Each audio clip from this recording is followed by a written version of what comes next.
예비하여 영광 돌리게 하심을 감사드립니다. 오늘의 말씀 온전한 믿음으로 받고 그 말씀이 생명의 양식과 능력이 되어서 우리 삶을 새롭게 하는 복이 되게 하여 주시고 이 모든 예배드림이 하나님께만 영광이 되게 하여 주시옵소서. 예수 그리스도 이름으로 기도하옵나이다. 아멘. 지난 주간에 구 남원역에 만들어진 도심 속 향교원을 걸으면서 그곳이 꽃잔치가 벌어진 것을 보았습니다. 이미 수선화는 졌는데 최근 들어보니까 여러 종류의 튤립이 막 피어나려고 하고 있더라고요. 그리고 다양한 종류의 철쭉들이 꽃을 이제 막 피기 시작한 것을 볼 수가 있었습니다. 자, 여러분, 그처럼 온 세상을 꽃잔치라고 말할 수 있는 이 꽃천지인 꽃잔치가 벌어진 것, 갑자기 된 거 아니죠? 이곳에는 많은 기다림의 시간이 있었고 준비가 있었기에 오늘 그 같은 꽃잔치가 이루어질 수가 있는 것이죠. 잘 아시는 것처럼 여러분, 금년에 심은 씨앗 같은 경우 1년생 초보는 오래 자라서 꽃이 피우고 열매를 맺게 됩니다. 하지만 목본이라고 해서 나무로 된 과일나무를 비롯한 여러 가지 것들 오래 심어서 바로 꽃 피우고 열매 맺는 경우는 거의 없습니다. 한 예를 들어서 복숭아 3, 4년 지나야 되죠. 배나무, 잣나무 같은 경우는 더 오래 걸리기도 하죠. 은행나무 마찬가지. 나무를 심고 꽃이 피기까지는 일정한 시간이 필요합니다. 따라서 그 시간까지 기다림이 필요하고 또 꽃이 피기 전에는 꽃눈이 형성이 되어야 됩니다. 1년 혹은 2년생 정도의 꽃눈이 형성돼야만 이것이 그 가지에서 꽃이 피어나게 되어져요. 혹은 그 나무 안에 영양분을 충분히 비축하고 있어야 새로 자라는 순에서 포도 같은 경우는 그렇죠. 그런 꽃이 피기도 하죠. 이처럼 오늘의 이런 꽃잔치라고 하는 것은 과거의 긴 시간 동안의 기다림과 준비와 비축을 통해서 오늘을 이뤄냈다고 하는 것이죠. 이 같은 여러분, 삶의 꽃과 열매를 맺는다고 하는 것은 이런 자연현상과 나무뿐만 아니라 우리의 인생의 삶도 마찬가지입니다. 인생의 삶도 그렇고 신앙의 영역에 있어서도 마찬가지를 할 수 있을 것입니다. 이처럼 여러분, 우리의 믿음이 점점 자라야 되고 또 우리가 성령의 꽃을 통하여서 성령의 열매를 맺어가는데 거기는 바로 이런 시간, 기다림, 준비, 그 준비된 것들이 나중에 열매를 맺게 된다는 점이죠. 혹시나 성경책 어디에 성령의 꽃이란 말이 나와 있느냐라고 생각하는 분 있을지 모르겠습니다. 물론 그런 말 나와 있지 않아요. 다만 성령의 열매에 대해서 나와 있거든요. 우리가 일상의 삶 속에서 열매가 맺기 전에 먼저 꽃이 피잖아요. 꽃이 피고 향기도 내고 벌나비 때 와서 수분이 되면 이것이 때가 지나면 꽃 낙화, 꽃이 떨어지고 수정이 된 꽃은 열매를 맺게 되어 있다는 점이죠. 그런 것처럼 우리가 신앙인으로서 성령의 열매를 맺어가기 전에 우리는 성령의 꽃을 피워야 됩니다. 그 성령의 꽃이란 바로 우리의 아름다운 말과 삶들, 이런 신앙의 아름다운 말과 삶들이 반복되어지면서 때가 되어지면 이것이 신앙의 열매를 맺어가죠. 그런 성령의 열매를 우리는 성령의 열매, 그런 성령의 열매를 맺기 전에 살아가는 아름다운 신앙인의 모습을 제가 그냥 성령의 꽃이라고 표현을 해본 것입니다. 사랑하는 성도 여러분, 그렇습니다. 우리가 이처럼 신앙의 열매 혹은 성령의 열매를 맺기까지에는 기다림의 시간, 준비와 수고의 시간, 충분한 에너지가 비축되듯 우리의 기도의 시간도 필요할 줄로 믿습니다. 바로 그런 신앙의 안내를 주신 말씀, 바로 오늘의 말씀이에요. 오늘의 말씀은 예수님께서 사망 권세를 깨시고 다시 살아 부활을 앞둔, 부활 직전에 제자들과 성도들에게 들려주신 말씀이죠. 이곳에는 우리에게 중요한 세 가지 면을 들려주고 있습니다. 먼저는 주님께서 그 제자들과 성도들에게 당부의 말씀을 들려주고 계시죠. 4절의 말씀입니다. 사도들이 함께 모이사 그들에게 분부하여 이르시되 예루살렘을 떠나지 말고 내게 들은 바 아버지의 약속하신 것을 기다리라. 약속하신 걸 기다리라는 거죠. 이 내용을 간단히 정리하면 예루살렘을 떠나지 말고, 즉 예루살렘에 머물러라. 그리고 두 번째는 아버지의 약속하신 것을 기다리라 라고 그랬어요. 한번 같이 해보실까요? 예루살렘에 머무시다. 아버지의 약속하신 것을 기다립시다. 네, 예루살렘을 떠나지 말고 아버지의 약속하신 걸 기다리라 라고 그랬어요. 먼저는 예루살렘을 떠나지 말라고 그랬습니다. 예루살렘 곳이 어떤 곳이고 왜 그곳에 머물러야 될 이유가 무엇인가를 잠깐 생각해 보려고 합니다. 예루살렘, 이 예루살렘의 말을 딱 찾으면 이스라엘의 행정적인 수도라고 하나요. 수도는 서울이란 말이죠. 한국의 서울이 뜻이 이스라엘의 서울이 예루살렘이란 말입니다. 그런가 하면 이스라엘 땅, 우리나라 땅도 다 이름이 있겠습니다만 땅의 이름, 지명의 이름이 있죠. 예루살렘이라는 것은 평화의 도시, 평화를 말하고 있습니다. 평화의 도시다라고 하는 것이죠. 이 같은 이 예루살렘이 어떤 곳입니까? 성경에 보면 이스라엘 백성들에게는 신앙의 중심지죠. 뿐만 아니라 예수님께서 십자가의 고난을 당하신 곳입니다. 그런가 하면 또한 놀라운 하나님의 영광의 장소이고 성령이 임하셔서 그것으로부터 시작해서 땅 끝까지 복음이 증거될 것을 성경이 증언해 주고 있다는 점이죠. 이 같은 그것으로부터 시작될 하나님의 영광에 대해서 이사야서 보면 이런 말씀이 기록되어 있습니다. 시온이, 율법이 시온에서부터 나올 것이며 여호와의 말씀이 예루살렘으로부터 나올 것임이라 라고 말씀하고 있어요. 바로 이 말씀을 우린 예루살렘 하면 떠오르게 되죠. 이 같은 예언의 말씀이 이사야서 2장 1절부터 3절까지 말씀이 기록되어 있는데 1절에 보게 되면 유대와 예루살렘에 대하여 들려주는 말씀을 이렇게 들려줍니다. 아모스의 아들 이사야가 받은 바 유다와 예루살렘에 관한 말씀이라. 그리고 어쩌고 저쩌고 쭉 나가요. 그렇게 해서 3절 나가다 3절 말미에 보면 이런 말씀이 기록되어 있죠. 율법이 시온에서부터 나올 것이며 여호와의 말씀이 예루살렘에서부터 나올 것입니다. 같이 볼까요? 예루살렘에서부터 나올 것입니다. 예, 예루살렘으로부터 나올 거라고 말씀합니다. 그래서 이 예루살렘은 하나님의 선택, 하나님이 함께 하시는 임재, 하나님의 보호, 하나님의 영광을 상징하는 곳이 바로 예루살렘 아닙니까? 바로 이곳에 머물라라고 하는 것입니다.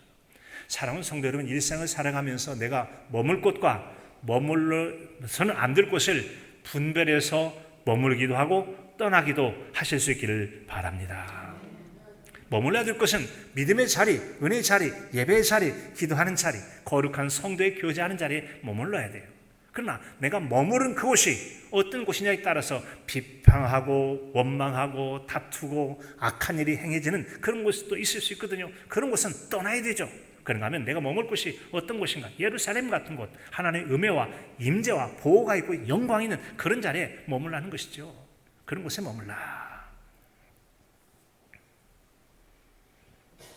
두 번째는 예수님께 들은 바 아버지의 약속하신 것을 기다리라고 말씀합니다. 여기서 말씀하시는 예수님께서 말씀하신 아버지께서 약속하신 것을 기다리라. 그 약속하신 게 뭐죠? 잘 아시는 것처럼 성령님의 강림이죠. 성령님을 기다리라는 거죠. 왜 예수님께서는 예루살렘에 머물러서 그 성령님이 임하시길 기다리라라고 그랬을까요? 거기에는 그럴 만한 충분한 이유가 있지 않겠습니까? 성도의 신앙생활에 있어서는 성령님이 절대 필요하기 때문에 그렇습니다. 절대 필요하기 때문에 성령님 받고 신앙생활하라, 그런 말씀이에요. 예수님께서 이제 이 땅에 육신의 몸을 입고 오신 다음에 공생의 사역을 마치시고 이제 십자가에 달리신 다음에 죽으시고 부활하십니다. 부활하신 다음에 승천하시죠. 승천하신 이후에는 이 땅에 어떻게 하십니까? 빈곤 공간처럼 돼 있죠. 그래서 우리 주님은 승천하시기 전에 약속을 하셨고 너희는 몇 날이 못 되어서 이 성령을 선물로 받을 것이라고 우리에게 들려주지 않습니까? 그래서 비로소 우리 주님이 승천하시고 이 땅에는 바로 성령님이 임하셔 행하시는 성령 하나님의 시대가 된 것입니다. 성령 하나님의 시대가 되었어요. 이와 같이 성령 하나님이 임하시고 우리에게 그분의 역사를 이루실 때 우리는 예수 그리스도에 대한 바르고 건강한 신앙과 굳건한 믿음을 가질 수 있습니다. 우리가 은사를 받을 수도 있기도 하고 능력을 덧입기도 합니다. 또한 복음을 증가할 수도 있게 되기도 하고요. 각각의 여러 사역들이 바로 성령이 임하셔서 그분의 능력을 나타내심으로 우리가 모든 신앙생활이 가능하다는 점이죠. 그래야 우리 사랑하는 성도 여러분, 성령님의 임하심을 간절히 사모하실 수 있기를 바랍니다. 임하심을 사모해야 돼요. 자, 이 같은 여러분, 성령님의 임하심, 이 임하심까지는 우리가 기다림이 필요한데 이런 기다림의 시간까지, 우린 기다림의 시간까지 여러분 어떻습니까? 이 기다리라는 말씀이 있는데 기다림의 시간까지는 때로는 기쁨이 있고 희망이 될 수 있습니다. 그런가 하면 때로는 그것이 매우 힘든 일이고 희망 고문이 될 수 있어요. 이루어질지 안 이루어질지 어찌한단 말인가, 그렇게 생각할 때는 굉장히 힘이 들 수도 있습니다. 하지만 하나님의 언약이라는 분명한 약속을 따라 기다린다면 충분히 기다릴 만한 소망이 있을 줄로 믿습니다. 이런 기다림의 때 우리가 한 번쯤 생각해보면 좋을 랄프 waldo 에머슨의 이런 말이 있습니다. 슬픔은 뒤를 돌아보고 근심은 주위를 돌아본다. 하지만 믿음은 위를 바라본다. 같이 보실까요? 믿음은 위를 바라본다. 여러 상황이 있으면 주변을 두리번거리기도 하고 옛날을 생각하기도 하지만 진짜 믿음 있는 사람은 우리의 모든 희망과 소망이 어디서 납니까? 나의 도움은 천지를 지으신 여호와에게서로다. 하나님 계시는 상징적 장소인 하늘나라를 바라보면서 하나님, 그 소망 하는 바가 이루어지기를 바랍니다라는 그런 마음 가지고 하늘을 바라본다라는 거 아니겠습니까? 이처럼 믿음의 사람은 기다림의 때 하나님을 바라봐야 돼요. 하나님을 기다리실 수 있기를 바랍니다. 이런 기다림에 대한 이야기가 우리가 지금 이번 주간에 계속 읽어가고 있는 새벽기도 시간마다 읽어가고 있는 열왕기상이라는 책이 있어요. 열왕기상 4장이 보면 이제 솔로몬이 아버지 다윗 왕의 위를 이어서 왕이 됩니다. 그리고 이제 그 하나님의 성전을 건축하는 과정들을 기록한 내용들을 볼 수가 있어요. 그런데 혼자 하지 못해요. 도움이 필요하거든요. 그런데 마침 이제 솔로몬이 왕이 됩니다. 그랬더니 그 솔로몬의 아버지인 다윗 왕과 친분 관계가 있어서 잘 지낸 분이 계세요. 그런 친분 관계를 가리켜서 이렇게 기록하죠. 두로왕 히람이 듣고 그의 신하 솔로몬을 보내었으니 이는 히람이 평생에 다윗을 사랑함이었습니다. 아주 좋은 친분 관계, 우위 관계를 맺고 있었다는 거죠. 그런 호의적인 마음을 가지고 지냈는데 그의 아들, 즉 다윗 왕의 아들 솔로몬이 왕이 되자 사신을 보내어서 축하해 줬다는 얘기입니다. 그러자 이 솔로몬도 히람왕, 두로왕 히람에게 답례 표현으로서 사신을 보내어서 감사를 표한 다음에 자신이 아버지 때로부터 약속받은 그런 하나님의 성전을 건축하는데 당신의 도움이 필요합니다라는 그런 요청을 하게 되어집니다. 그때 전했던 말씀이 바로 이 열왕기상 4장 3절 말미에 이렇게 기록이 되어 있어요. 당신도 알거니와 내 아버지 다윗이 사방의 전쟁으로 말미암아 그의 하나님 여호와의 이름을 위하여 성전을 건축하지 못하고 여호와께서 그의 원수들을 그의 발바닥 밑에 두시기를 기다렸나이다. 같이 볼까요? 기다렸나이다. 네, 여러분 그렇습니다. 하나님의 때가 이리까지 우리도 기다림의 때가 얼마나 많이 필요한지 몰라요. 그래서 예수님께서 예루살렘을 떠나지 말고 기다리라고 하신 이유가 있다는 말씀이죠. 그것은 바로 인생의 주권자가 하나님이시기 때문에 그렇다는 겁니다. 하나님의 시간표와 하나님이 이루어 주셔야 우리가 원하는 바를 온전히 이루게 될 줄로 믿습니다. 하나님 주권이 인정해야 돼요. 잠언서 16장 그대로 보면 사람이 마음으로 자기의 길을 계획할지라도 그의 걸음을 인도하신 이는 여호와시니라 라고 했어요. 많은 경우에 우리의 뜻대로 되는 것 같지만 물론 그런 게 있어요. 하지 않고는 이루어지지 않죠. 그러나 이 모든 것들이 뜻 같고 애쓰고 수고해도 온전히 이루어지는 것은 하나님이 허락해 주셔야 가능하다. 하나님의 시간의 때에 하나님이 도우셔야 온전히 이루어지기 때문에 우리는 하나님의 주권을 인정하며 그때까지 기다릴 줄 아는 인내하는 신앙이 우리에게 필요한 점이죠. 여러분, 농부가 농사를 짓기 위해서 곡식을 뿌렸습니다. 그런데 막 자라갈 때마다 그냥 탈곡기계를 가지고 논으로 들어가지 않습니다. 언제까지 기다립니까? 추수할 때가 자라고 이삭이 패고 씨앗이 열매가 여물어서 추수할 때가 될 때까지는 기다려야 되는 것이죠. 그렇지 않으면 온전한 곡식을 거두지 못해. 기다림이 필요하다는 거죠. 이처럼 소망 중에 인내하며 기다리는 것은 우리의 모든 삶의 영역에서 다 필요한 점이죠. 세상살이든 신앙인의 영역이든지 간에 인내하며 기다리는 건 우리에게 절대로 필요하다는 점이죠. 이 같은 기다림이라고 하는 것은 뚜렷한 목표가 있을 때는 기다림이 참 그래도 기쁘고 희망적일 수 있습니다. 그런데 이와 같은 여러분 목표가 뚜렷하지 않으면 얼마나 힘들겠습니까? 설령 우리에게 목표가 있다 할지라도 하나님의 때가 언제인지 알 수 없기 때문에 기다리는 시간이 굉장히 힘들 수도 있다는 점이죠. 그때 한 가지 좀 기억해 두면 좋겠습니다. 알렉산더 듀마, 우리에겐 여러분 이제 어릴 때 책을 많이 읽고 하신 분은 잘 아시겠습니다만 삼총사, 달단양 비롯한 여러분 삼총사 얘기 있죠. 그리고 몬테 크리스토 백작이라고 하는 만화도 나오고 영화도 나온 그런 책의 주인공 알렉산더 듀마라는 분이 이런 얘기를 했어요. 인생의 지혜는 단 두 단어, 기다림과 희망으로 집약될 수 있다. 왜 기다리는가? 희망이 있기 때문에 그렇다. 희망이 있으면 이 희망을 붙잡고 기다릴 줄 알았을 때 인생의 지혜가 생긴다. 그런 말 여러분 아니겠습니까? 사랑하는 성도 여러분, 그렇습니다. 예수님께서 예루살렘을 떠나지 말고 아버지의 약속하신 것을 기다리라. 기다리면은 희망이 있어요. 하나님이 약속하신 성령님이 임하실 희망이라는 것이죠. 바라기는 이와 같이 희망을 붙들고 인내하는 신앙으로 기다림을 통해서 놀라운 하나님의 약속을 통하여 날마다 승리하는 삶을 사시는 저와 여러분의 복된 삶이 되시기를 간절함으로 축복합니다. 두 번째로는 예수님께서 며칠이 안 되어서 이제 그 약속이 성취될 거라고 말씀해 주고 있습니다. 5절에 보면 이렇게 기록이 되어 있죠. 요한은 물로 세례를 베풀었으나 너희는 몇 날이 못 되어 성령으로 세례를 받으리라 하셨느니라. 몇 날이 못 되어 라고 했어요. 몇 날이 못 되어. 하나님께서 우리에게 약속을 주셨습니다. 약속을 붙잡고 기다릴 소망이 있죠. 그러나 우리에게 목표가 없다면 잠시 잠깐도 기다리는 게 힘들 겁니다. 반대로 하나님의 언약이 말씀이 있다면 그 시간이 언제일지 모르지만 그 약속을 기다리는 믿음은 오랫도록 인내할 수가 있어요. 인내할 수가 있습니다.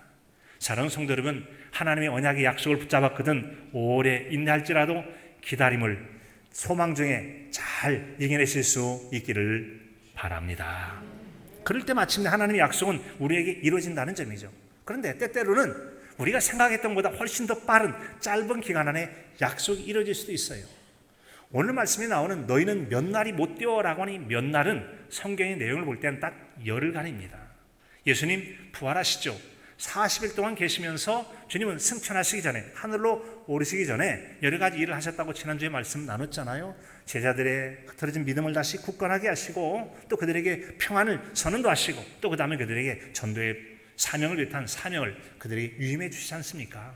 이런 일을 하신 다음에 주님이 승천하시고 열흘이 지나면 50일째가 되어지고 그때가 바로 오순절 성령 강림절이 와서 마가의 다락방에 놀라운 성령이 임하셨던 사건들을 우리는 너무나 잘 알고 있습니다.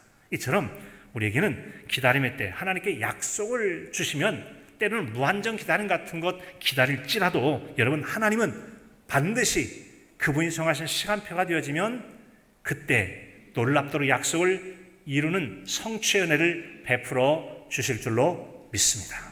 반드시 이루어진다는 점이죠. 그래서 그 말은 반드시 성취될 것이라는 목표에 대한 뚜렷한 마음을 집중하고 그 마음이 약해지거나 흩어지지 않도록 해야 된다는 점이죠. 흩어지지 않아야 돼요. 하나님의 약속에 대한 소망이 때때로는 더디 이루어지면 아이고 하나님의 약속이 언제 이룰지 몰라 마음이 약해지거나 약속의 소망을 잊어버릴 때가 있기도 해요. 그럴지라도 우리는 하나님의 약속을 견고히 붙잡고 힘이지 않도록 붙잡아야 될 것입니다.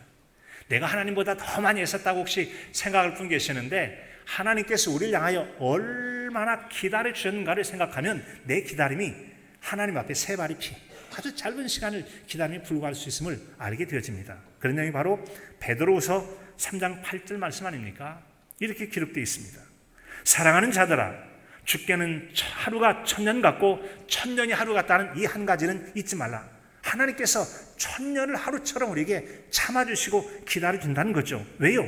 주의 약속은 어떤 이들이 더디라고 생각하는 것 같이 더딘 것이 아니라 오직 주께서는 너희를 위하여 오래 참으사 아무도 멸망하지 아니하고 다 회개하기에 이르기를 원하시느니라. 같이 한번 해보실까요? 오래 참으사. 그렇습니다. 하나님 오래 참으사요. 만약에 우리가 범죄할 때마다 너 죄졌구나 즉시 벌을 받아라 해서 여러분 하나님의 심판 내렸다면 이곳에 지금 살아있는 분 한 사람은 있겠어요? 모두가 다 하나님의 심판을 피하지 못했을 것입니다. 때때로는 하나님 왜 이런 사람에게 천벌 하나님 벌을 내려서라 조금 빨리 데려가신데 해야 돼. 왜 이렇게 참아주는지 모르겠네 라고 생각하는 분이 있을지도 몰라요. 악을 행하는 사람, 죄를 범하는 사람이라도 때로는 너무나 기다려주세요. 왜요? 더 죄 많이 지으라고? 그렇지 않다는 거죠.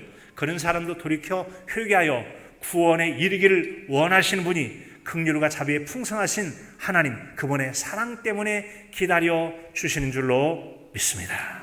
그런 내용이 베드로후서 3장 15절에도 기록되어 있지 않습니까? 또 우리 주의 오래 참으심이 구원이 될 줄로 여기라. 오래 참아주신 걸 왜? 구원이 될 줄로 알고 참아주시고 또 참아주신다는 것이죠. 바로 그런 하나님의 사랑 때문에 오늘 우리가 살아요. 따라서 우리는 하나님의 오래 참아주신 시간을 방종의 시간, 범죄 시간이 아니라 회개하고 돌이켜 구원에 이르는 건강한 신앙의 회복과 구원으로 나가는 그런 건강한 신앙생활을 해야 될 줄로 믿습니다. 그런 생활을 하나님이 기대하고 기다리고 계시거든요. 이처럼 하나님의 참아주심을 생각할 때 우리가 하나님의 약속을 붙들고 얼마든지 기다릴 수가 있다는 점이죠. 문제는 하나님의 약속을 기다릴 때 어떤 마음과 자세로 기다리냐도 참으로 중요합니다. 막연하게 기다리라고 그랬으니까 그냥 기다리면 하면 됩니까? 때로는 사람들이 시간 보낼 때 멍 때리기를 불멍, 멍하니 불 쳐다보고 물멍, 흐르는 물을 바라보고 나무멍, 여러 가지 어떤 대상을 응시하면서 그냥 막연하게 멍하니 있다. 때로는 이것이 힐링, 치유 효과도 있다고 합니다. 때로는 굉장히 치유 효과가 있다는데, 그러나 신앙인의 사람들에게는 멍하듯 지는 것이 아니라 뚜렷한 목표 있잖아요. 하나님의 약속을 붙들고 집중하여 여러분 기대하고 기다려야 될 줄로 믿습니다. 그런 신앙의 모습들을 이미 초대교회 성도들이 다 보여줬거든요. 우리 성경을 통해서 바로 이 기다림의 시간을 어떻게 보는지를 살펴보도록 합니다. 오늘 말씀 4절에 보면 이렇게 되어 있죠. 사도와 함께 모였다라고 그랬어요. 모였다. 또 6절에 보면 그들이 모였을 때라고 말씀하세요. 즉 예수님께서는 승천하시기 전뿐만 아니라 승천하신 이후에도 이스라엘 백성들, 이 제자나 성도들이 모였음을 들려주고 있습니다.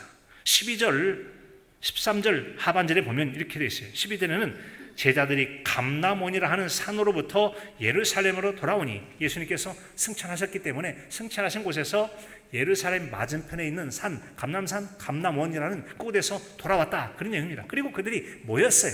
모인 내용들을 여러 사람들을 언급하면서 그들이 유하는 다락방으로 올라가니 베드로, 요한 등등등 여러 사람을 얘기하면서 다 거기 있어, 다 거기 있다, 다 모였다라는 얘기 아닙니까? 다 모였다라고 그랬어요.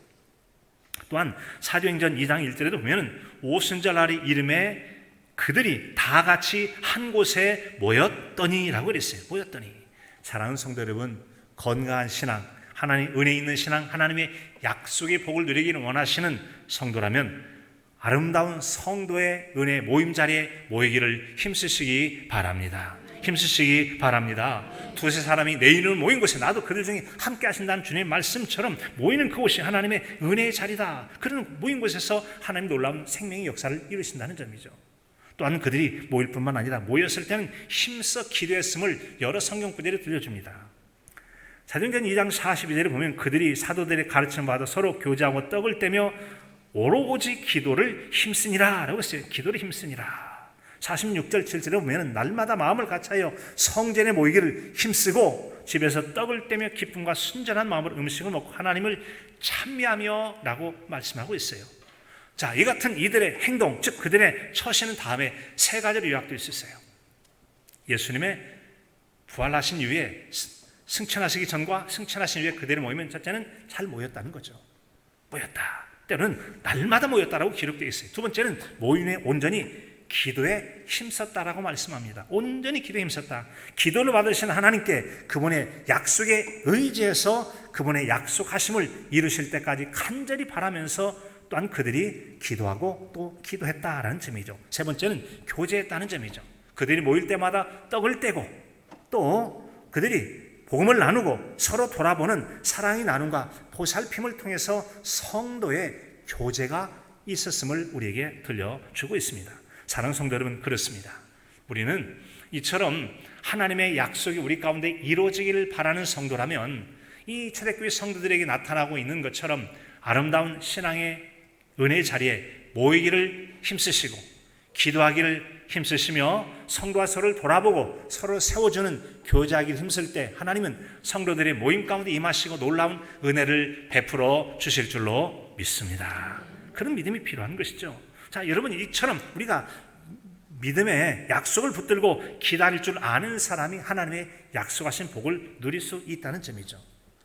그렇습니다. 이처럼 그들은 마침내 모여서 기도하게 됐고, 그리고 그런 기다림 속에서 놀라운 은혜를 입게 되어지는데, 이와 같은 우리에게 기다림을 향하여 우리의 믿음을 붙들어주는 귀한 은혜의 말씀이 있죠. 그것은 바로 기다림이 마침내 하나의 약속을 받게 하는 비결이 된다는 점이죠. 우리에게 믿음에 대해서 많이 들려주고 있는 히브리서 10장 36절에 보면, 너희에게 인내가 필요하면 너희가 하나님의 뜻을 행한 후에 약속하신 것을 받기 위함이라. 약속하신 것을 받기 위함이라. 하나님께 약속하신 복을 받기를 원하십니까? 그렇다면 약속을 붙잡고 기다리시기 바랍니다. 인내하는 사람이 그런 복을 받게 된다고 말씀하시는 겁니다. 뿐만 아니라 믿음이 오신 하나님이 기쁘시기 못하나니 하나님께 나아가는 자는 반드시 그가 계신 것과 또한 그가 자기를 찾는 자들에게 상 주신 이심을 믿어야 할지니라. 믿으라고 말씀하고 계십니다. 믿음을 가지고 약속의 성취를 기다리며 하나님을 기쁘시게 하는 믿음으로 몇 날이 될지 모르지만, 오직 우리 인생의 주권자 되신 하나님의 시간표대로 이루어질 것을 믿고 약속을 붙잡고 인내하여 마침내 약속의 복으로 승리하시는 저와 여러분의 삶이 되시기를 축복합니다. 세 번째로, 우리 주님께서는 마침내 요한은 물이 세례를 줬지, 그러나 너희는 몇 날이 못 되어 성령으로 세례를 받을 것이다 라고 말씀하고 있습니다. 5절의 말씀이 그 말씀을 들려주잖아요. 이처럼 하나님께서 약속하심으로 우리가 받을 선물인 그 성령 세례, 이것이 바로 이 성령 세례가 우리가 절대로 필요하기 때문에, 즉 우리가 성령 받게 된 것, 오순절 마가의 다락방에 임했던 성령의 임하심을 성령 세례라고 말씀하지 않습니까? 이런 성령 세례가 왜 우리에게 필요합니까? 그것은 바로 우리에게 절대 신앙생활에 필요하기 때문에 성령 세례를 받을 것을 말씀해 주고, 그것을 받기 위해서 예루살렘을 떠나지 말라고 말씀하신 거 아니겠습니까? 이 같은 성령님의 임하심은 구약시대 때 임했던 성령님과 임하는 방식이 좀 다릅니다. 구약시대 때는 하나님의 선지자나 예언자 이런 사람에게 하나님의 성령이 임하셔서 권능과 능력을 나타내, 삼손이 성령이 임하심으로 사자의 입을 찢고 성문에 이 커다란 성벽에 달리는 문을 갖고 언덕까지 올라가지 않습니까? 보통 사람이 할 수 없는 일이죠. 이처럼 특별한 거 예언하고 할 때 성령이 임하시게 됐었어요. 특별한 하나님의 사람들의 하나님의 사역을 필요로 할 때 성령님이 임하셨다는 점이죠. 그런데 신약시대의 성령 임하심은 다르더라는 거죠. 어떻게 다릅니까? 신약시대 때는 우리 주님께 육체로 사시다가 승천하신 후에는 우리가 성령 세례를 이루어주시려고 공백되는 세상 속에 하나님의 성령님을 약속하시고 모든 믿는 사람들에게 놀라운 성령님의 역사를, 성령의 임하심의 은혜를 베풀어 주십니다. 베풀어 주십니다. 야, 여러분, 그런 놀라운 성령 임하심을 우리에게 베풀어 주신다는 점이죠. 그래서 우리가 신앙인으로 살아가는 이 모든 것들이 가능한 것은 오직 성령님으로 말미암아 가능해요. 성령님을 통하여 모든 일을 가능하게 하신다는 점이죠. 어떤 점이 성령님이 우리 가운데 임하심으로 가능합니까? 바로 우리의 참된 신앙 고백이 성령님으로 말미암아 가능해요. 그 내용을 고린도전서 12장 3절은 이렇게 말씀합니다. 성령으로 아니하고는 누구든지 예수를 주시라 할 수 없느니라. 그렇습니다.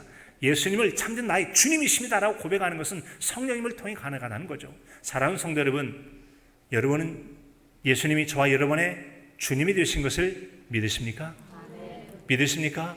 그렇다면 이미 내가 성령을 받았다는 것을 믿으시기 바랍니다. 내가 받은 성령 받은 증거가 뭐냐면 예수님이 나에게 주님으로 믿어진다는 것, 이것이 바로 내가 성령 받은 증거라고 하는 것이죠.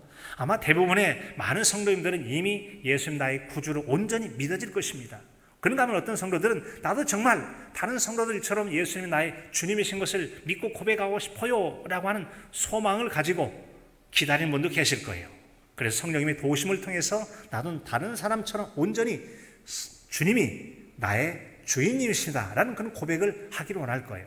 바라기는 사랑하는 성도 여러분, 우리 모두가 다 성령의 사모하심을 통해서 온전한 예수 그리스도에 대한 고백이 과거뿐만 아니라 지금과 주님 오실 때까지 온전한 참된 구주로 고백하는 신앙으로 살아가는 저와 여러분의 삶이 되시기를 바랍니다. 두 번째는 이 성령님으로 말미암아 성경이 기록되었고 성령님으로 말미암아 성경을 온전히 건강하게 해석하는 은혜를 누릴 수 있다는 점이죠. 디모데후서 3장 16절에 보면 모든 성경은 하나님의 감동으로 된 것으로, 감동으로 기록되었다. 감동이란 말은 다른 표현에 보면 또한 하나님의 영감으로 라는 뜻이에요. 영감, 하나님의 감동, 하나님의 영광, 영감. 이것은 하나님의 숨이 불어넣어진 것, 하나님의 숨이 훅 불어넣었다, 하나님의 영감이 들어갔다, 하나님의 감동하심이 있었다라고 하는 것이죠. 이것은 어떤 특정 개인에게 지혜나 재능을 부여하시는 성령님의 초자연적인 역사를 말할 때 하나님의 영감, 하나님의 감동이라고 표현하고 있어요. 사랑하는 성도 여러분, 그렇습니다. 이처럼 하나님의 감동으로 성경은 기록되었는데, 이 같은 하나님의 영감을 받아 쓴 성경책은 세상의 지식만 가지고 다 해석할 수가 없어요. 많은 경우 이해가 되지만 결정적으로 신앙적이면은 하나님의 성령님의 역사심을 통해 읽을 수 있다는 점이죠. 비록 우리는 성경의 저자들처럼 하나님의 감동 가운데 성경은 기록하지 않을지라도 하나님의 놀라운 언약의 말씀인 성경을 읽을 때 내 눈을 열어서 주의 법에 귀한 것을 보게 해달라고, 깨달음의 지각을 열어주시라고, 영감을 주시라고 기도하심을 통해서 성령의 도우심으로 건강한 성경 해석과 성경 그 말씀이 우리 마음 가운데 살아 생명으로 역사하는 말씀과 더불어 사는 은혜가 있기를 축복합니다. 또한 여러분, 성령이 임하실 때 권능을 가지고 전도인의 삶을 살 수 있다는 점이죠. 오직 성령이 너희에게 임하시면 너희가 권능을 받고 예루살렘과 온 유대와 사마리아와 땅끝까지 이르러 내 증인이 되리라 하시니라. 증인의 삶이라고 하는 것은 전도는 사람의 말과 지혜만 가지고는 한계가 있습니다. 물론 기본적으로 우리가 하나님 복음을 알아야 되죠. 잘 말을 전할 수 있는 방법, 훈련에서 효과적으로 할 수 있어요. 하지만 사람의 능력으로는 제한이 있습니다. 하나님의 성령님이 도우실 때 온전한 참 전도가 이루어질 수 있다는 점이죠. 그 점에 대해서는 이어지는 고린도전서 2장 4절로 보면 5절에 이런 말씀이 기록되어 있죠. 내 말과 내 전도함이 설득력 있는 지혜의 말로 하지 아니하고 다만 성령이 나타나심과 능력으로 하여 너희 믿음이 사람의 지혜에 있지 아니하고 다만 하나님의 능력에 있게 하려 하였노라. 바울 사도가 복음을 증거하는데, 내가 전도해서 여러분들이 믿음의 굳건히 서는 것은 내가 성경 지식을 얼마나 잘 가르치고 설득력이 했더니 그 말씀을 온전히 믿어버리고 그냥 믿음의 굳건히 섰더라, 그렇게 되지 않는다는 거죠. 지식이 필요합니다. 그러나 하나님의 능력으로 말미암아 성령님이 나타나실 때 참된 신앙 고백이 있고 건강하고 굳건한 믿음이 있어서 굳건하고 건강한 믿음을 잘 이루어가게 될 줄로 믿습니다. 바로 성령님의 도우심이 있을 때 전도의 효과도 있다는 점이죠. 그래서 우리는 늘 전도하기 전에 기도하지 않습니까? 또한 그런가 하면 고린도전서 12장 4절에 보면 은사는 여러 가지나 성령 갖고 해서 성령님으로 말미암아 성도들 가운데 많은 다양한 은사가 있음을 말씀해 주고 있습니다. 여러 사람이 모인 공동체에는 각양 재주가 다른 사람이 있으면 참 좋습니다. 찬양도 하는 사람, 지휘하는 사람, 가르치는 사람, 방송실에 봉사하는 사람, 여러 가지 다양한 영접하고 잘 안내하는 분들, 섬기는 분들, 이런 분들이 있을 때 공동체가 건강하고 다양한 사역들이 가능하거든요. 그래서 한 성령님으로 말미암아 어떤 사람은 지혜의 말씀을, 어떤 사람은 지식의 말씀을, 어떤 사람은 믿음을, 어떤 사람은 능력 행하는 사람, 어떤 사람은 방언 통역을, 예언을, 각종 영들의 분별함을, 다양한 은사를 주셔서 교회를 유익하게 하고 성도를 서로 유익하게 하도 다양한 은사를 주시더라. 하나님의 성령이 우리에게 간절히 필요한 까닭 중에 한 가지는 바로 하나님의 은혜를 주시기 때문이라는 거죠. 그런가 하면 또한 성령님으로 알면 다양한 성령의 열매를 맺지 않습니까? 오직 성령의 열매는 사랑과 희락과 화평과 오래 참음과 자비와 양선과 충성과 온유와 절제니 이 같은 것을 금지할 법이 없느니라. 나무가 열매를 맺게 될 때가 되어지면 병충해가 병이 들기 전까지는 열매가 맺는 걸 막을 수가 없어요. 하나님의 성령님께서 임하시게 되고 우리의 내적인 믿음이 준비되어서 기다림의 때가 되어지면 놀랍도록 열매를 맺게 하는데, 그런 성령의 열매는 바로 성령님의 열매로, 은혜로 말미암아 이루어지게 되더라라는 거죠. 성령님으로 말미암아 이루어지게 된다. 마지막 한 가지는 우리에게 이같이 성령님의 임하심을 한 번으로 끝내지는 않죠. 술 취하지 말라, 이는 방탕한 것이니 오직 성령으로 충만함을 받으라. 성령으로 충만함을 받으라. 모든 성도님들에게는 성령님으로 말미암아 성령 열매를 맺을 뿐만 아니라 한때 반짝하는 것이 아니라 우리는 성령으로 시작했다 육체로 마치는 일이 없도록 아직 성령 충만함을 통하여 예수님에 대한 신앙 고백, 신앙의 열매뿐만 아니라 우리에게는 끝까지 성령 충만한 신앙의 삶을 통해서만 하나님께 참된 영광을 돌릴 수 있다고 하는 점들이죠.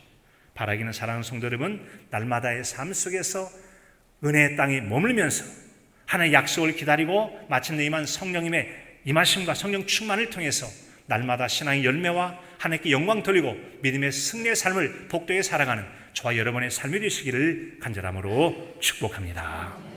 하나님 아버지 감사합니다. 승천을 앞두고 당부하신 예수님 말씀처럼 우리 모두가 하나님의 약속을 붙들고 제자들처럼 기다려 마침내 임하신 성령님으로 말미암아 날마다 약속 가운데 승리하는 삶을 살게 하여 주시옵소서. 예수 그리스도의 이름으로 기도하옵나이다. 아멘.